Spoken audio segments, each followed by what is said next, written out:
Hello, friends and not yet friends. Welcome back to Mary's Test Kitchen for another What I Eat in a Day. Well, 2 days because it's a weekend edition. And you know what that means? Treats. Yes, I'm letting up a little bit on my healthy diet while still eating the things that make me feel my very greatest.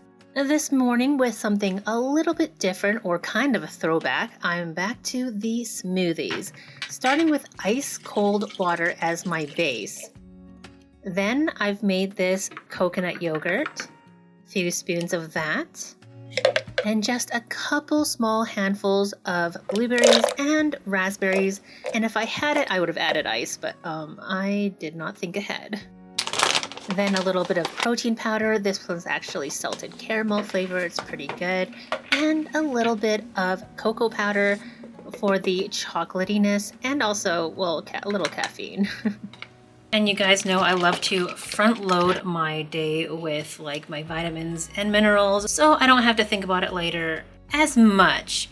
And that's where today I'm going to mix things up with Mary Ruth's Organics multivitamins, a liquid multivitamin, which is so convenient. And what's interesting about this is that it's actually made for the whole family. So kids can have it, adults can have it, and you just adjust the dose by how much liquid, and it has a very nostalgic childhood vitamin scent to it. It's made with all vegan ingredients and it's non-GMO as well, sugar-free, gluten-free, dairy-free. It's formulated to support your energy, beauty, and immunity. So for me, I'm going to add 2 tablespoons. I'm also going in with the vegan omega-3 liquid drops, and this is not just like the ALA that you might find in your flaxseed. This is the actual DHA EPA form that is derived from alga oil, and it's not fishy tasting. It's actually delicious. It actually just has like this light orange zest freshness to it. The liquid multivitamin and omega-3 drops will just supercharge my chocolatey smoothie while adding their delicious flavors, front-loading my nutrition without any hard-to-swallow pills. You can also take the multivitamin by itself as a shot, but I like to make it more of a treat like this. If you want to treat yourself to this morning support, you can click the link in my description or up on the screen and get 20% off all Mary Ruth products through Amazon. The code is MROMTK20, and the offer works for both new and existing customers. This is actually really good. I'm just waiting for the day to warm up so I can go skating.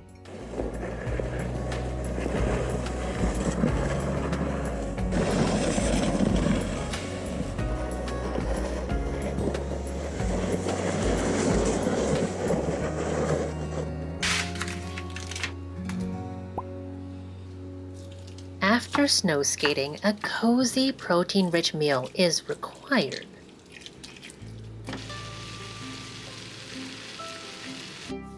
This zucchini will become super savory and flavorful after a round in the air fryer.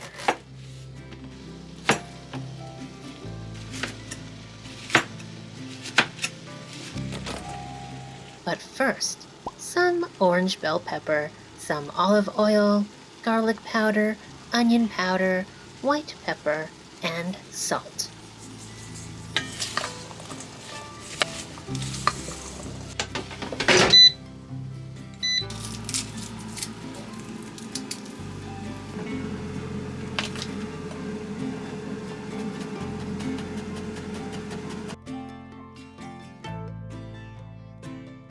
Back at the stove, the excess water has cooked away from the tofu, and now it's time to make some space for olive oil and garlic. Cooked to release the garlic flavor, but not browned. And I'm using a little bit of this fermented tofu marinated in sesame oil. It's going to add salt and a unique savory flavor to our scramble. Have you ever tried Chinese fermented tofu before? In Cantonese, it's called fu yu. And as a kid, I didn't like it, but now I love it. So take that as you will. I guess it might be an acquired taste. And that's it. Great timing. That's my air fryer beeping.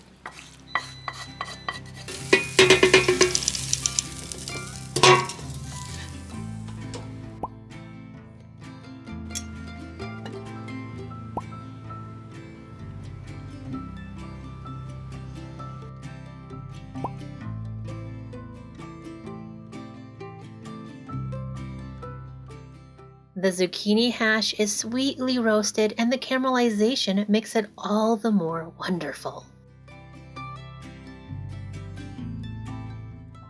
The tofu is lightly flavored in comparison, so it is good on its own, but better mixed together, in my opinion.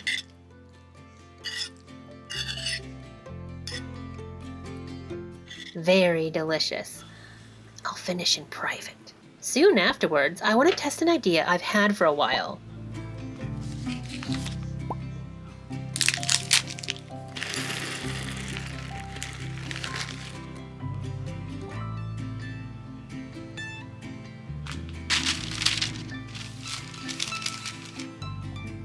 Stir in a bit of coconut oil to thin the consistency.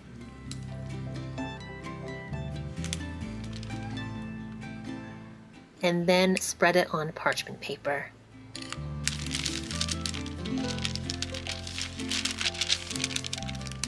I'm adding crumbled pumpkin seed pulp crackers. They're just a plain version with a bit of salt, not the Cool Ranch ones from a couple weeks ago. Fold up. And refrigerate until solid.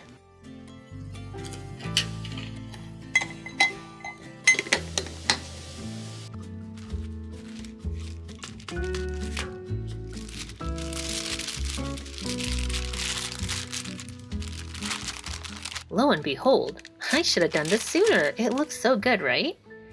It's melting on my fingers right away though, so maybe I didn't need coconut oil. I planned to have only a little piece to save room for dinner, but I ended up having the whole thing. Not sorry though, this is what weekends are for.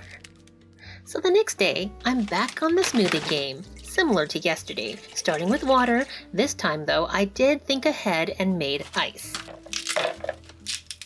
Same homemade coconut yogurt from yesterday for the probiotics and creaminess, blueberries, raspberries, and Mary Ruth's liquid morning multivitamin. It's gonna be another active day, and it's good to know I'll be supported with all the B vitamins in there for energy and antioxidants for recovery. I'm also going in with their vegan omega-3 drops again. Super important for brain health, and I like the natural orange flavor it adds. I much prefer this way of supplementation over pills. Delicious, refreshing drinks in the morning, and less worry about nutrition for the rest of the day.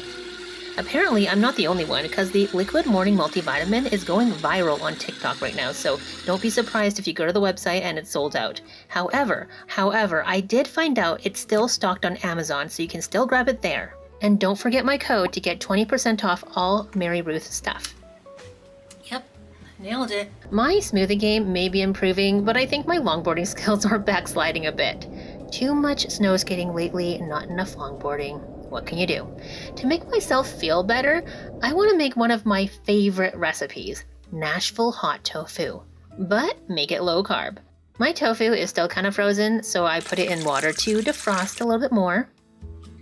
And in the meantime, make some Napa cabbage slaw. This looks like so much cabbage, right? But after I slawify it, well, you'll see. My basic coleslaw dressing is just mayo, mustard, vinegar, and salt. Chunky salt today because I ran out of the regular stuff. Then all the washed and drained Napa cabbage goes in and a mix. It will shrink a lot. Back to the tofu. It's defrosted enough now so I can open it, drain it, and tear it into chunks to put in this new glass air fryer. I had never seen one with a glass basket before, so I had to try it out for you guys. It could be a really good idea or a terribly dangerous one, and we shall see in the upcoming weeks. For now, I'm just going to air fry like I would with any other air fryer. So the tofu becomes crispy on the outside, the excess water is driven out, making space for a tasty marinade, which I'm making with a 1/3 cup of dill pickle juice, 2 tablespoons of Locanto sweetener instead of sugar, since sugar causes me terrible pain, but Nashville hot tofu is supposed to be sweet, 2 tablespoons of nutritional yeast, and this is supposed to be a tablespoon of cayenne powder. Oops. A teaspoon of paprika, a fat teaspoon of garlic powder, a quarter teaspoon of white pepper, and a quarter teaspoon of salt. After a whisk and a taste, I think it needs more sweetener. Lucano is supposed to be a 1-to-1 replacement for sugar, but depending on the recipe, you still need to taste and adjust. Now the tofu is looking nice and dry and lightly browned, so it's time to get it out of the air fryer. And into our tangy, sweet, and spicy Nashville hot style sauce.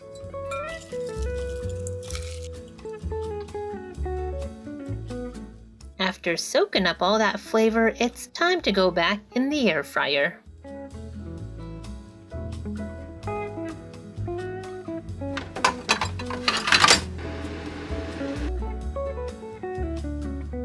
The tofu nugs are looking ready to come out. Absolutely beautiful, and it smells so good in here. I usually add melted vegan butter to the marinade itself, but today I wanted to try something a bit different by brushing it on afterwards. Time to plate up. First, with the Napa cabbage slaw. It's really light and refreshing, so I'm really looking forward to eating the whole thing. Then I'm adding some pickled onions, and our Nashville hot tofu. Wouldn't be complete without some crunchy dill pickles. And it's time to dig in. My friends, this has been a long time favorite recipe for a reason. It's sweet, spicy, tangy, and on this slaw, it's next level. I really hope you try this recipe. The link for my original recipe will be down in the description. Moving on to something new for dinner, I've been binge watching Pastagrammer and wanted to make something from their channel. So my pot of water is heating up and getting a bunch of salt. And my pan is getting olive oil, sliced garlic with the center parts removed, and also dried chili. I didn't have flakes, only this coarse grind, but I think it will do for my rendition of Ava's aglio, olio e peperoncino, or spaghetti, olive oil, garlic, and spicy pepper. But personally having to keep it low carb to keep my chronic tendinitis from waking up and flaring its ugly head, I am going to commit sacrilege by using these bean curd noodles instead of spaghetti. They go straight into the salted water, which is heating up. These noodles are actually already cooked, so they just need to be heated through. Actually, that's... Why does it taste good? Okay. All you need is salt, guys. Moral of the story.